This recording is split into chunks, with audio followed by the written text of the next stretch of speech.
Welcome, Naomi. How pleased were you with your win today?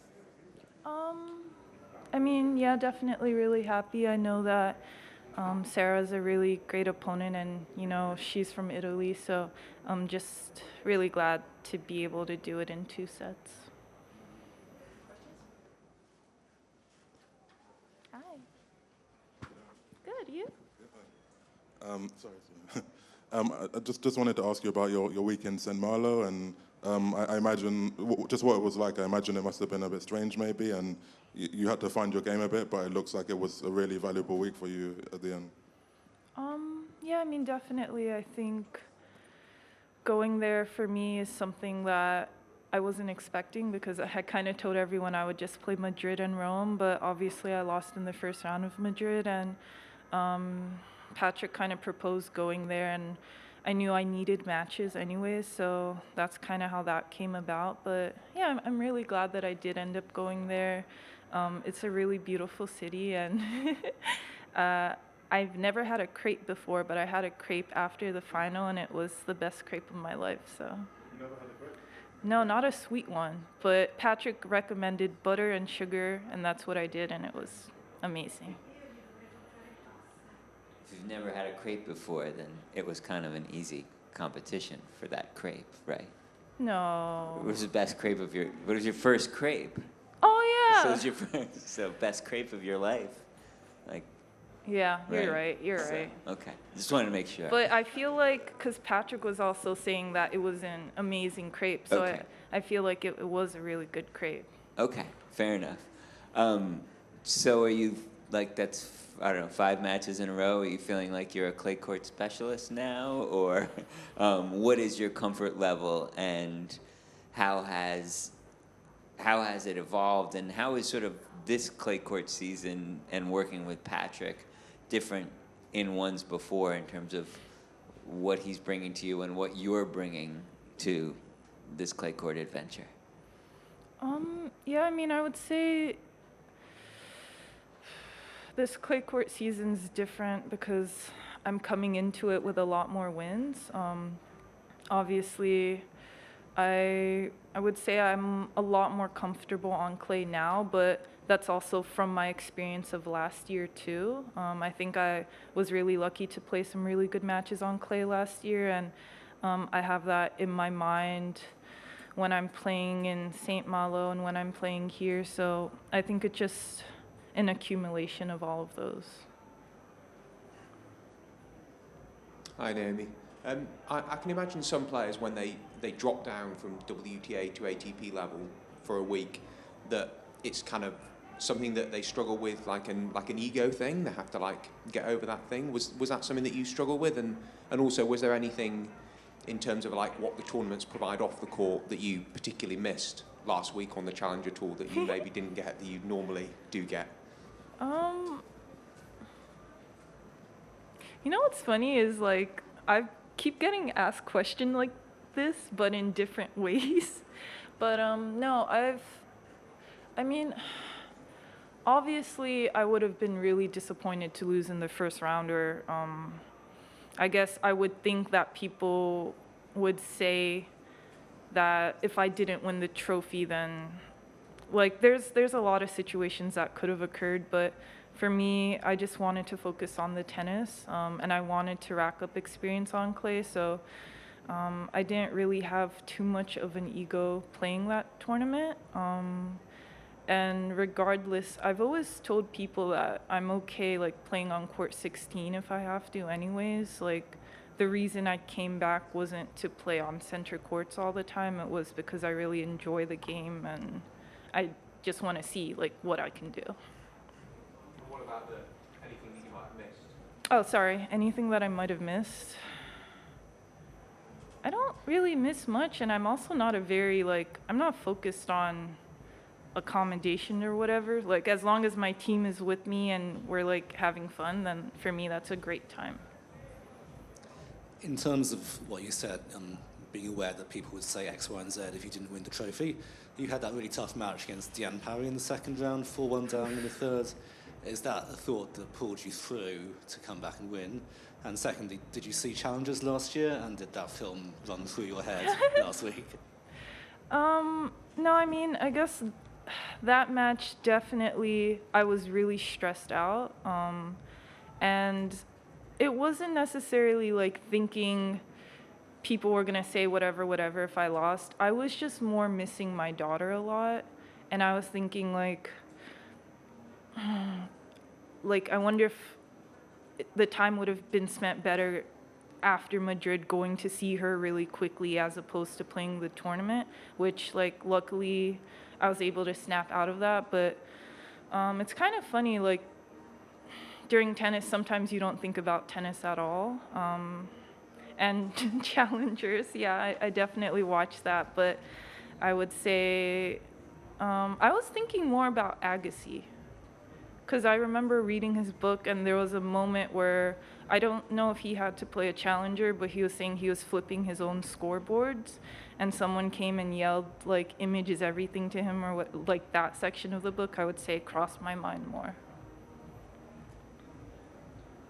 Hi, Naomi. First of all, you have to try a crepe with Nutella. That feels. I don't like chocolate. You don't like chocolate at all? No.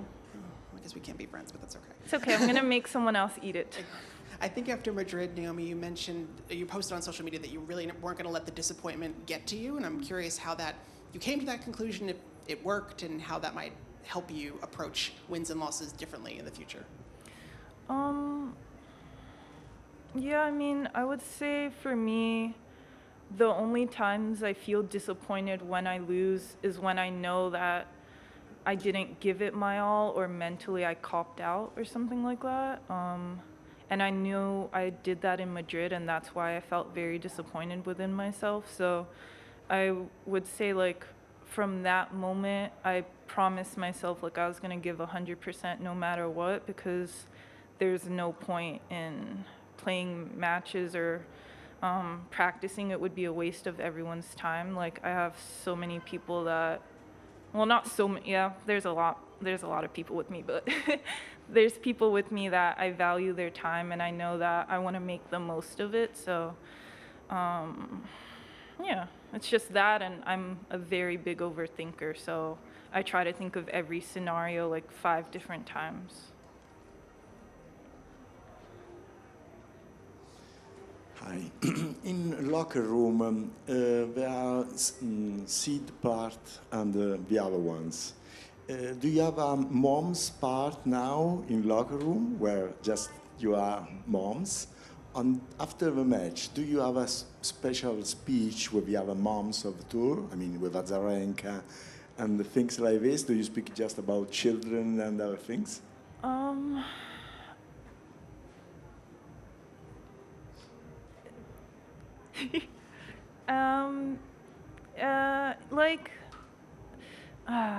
I don't know how to answer your question, because probably, but I also am not the one that speaks a lot. Like, I only talk if someone asks me a question. That's kind of how I operate, and I have really bad social skills. So, like, there probably is a mom group chat. I just don't talk a lot, and I don't know. That's my answer to your question. But also, I find that I talk to more people now than I do before, so I'm hoping that my skills in that aspect level up as well.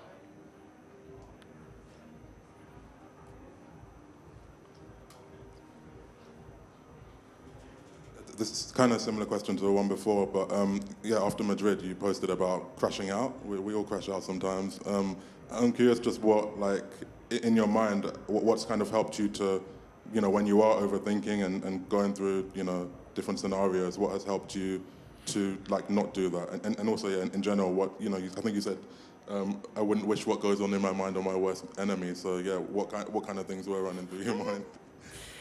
I'm not gonna use threads anymore.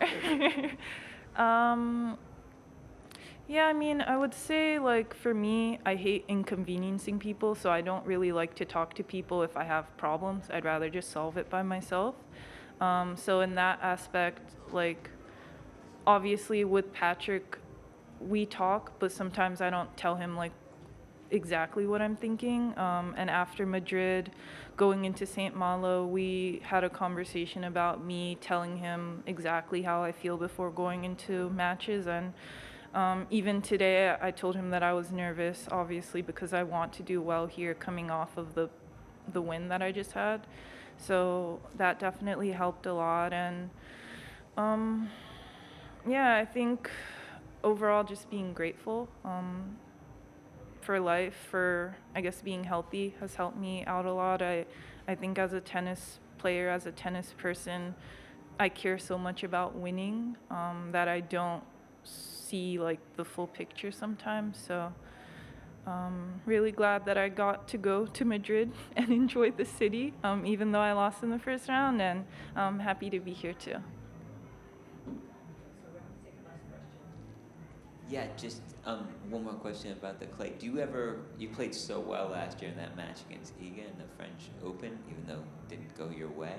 Do you ever like watch a tape of that match to see what you were doing well against the best clay court player in the world? And when you are playing well on clay, what are you doing? I hate looking at my tapes of my past self, because then I think I start to overthink it and wonder, like, was I better back then? Was I better before? And a lot of things. But obviously I have watched that match. And for me, I feel like I didn't know this before, and I think I talked about it a little bit last year, but I feel like clay is very strength reliant. I realized that like going into the corners and just like pushing off, it's like you need a lot of muscles to do that, and I never realized that before. So it's something that I prioritized this year, and I think it's working. And even playing my match today, I was able to, I guess, hit a lot of really good shots just based off like my muscles, my legs. So I'm gonna keep, I guess, pushing forward that way, and I'll let you know what happens in Roland Garros. Cool, thank you. Why do tennis players never have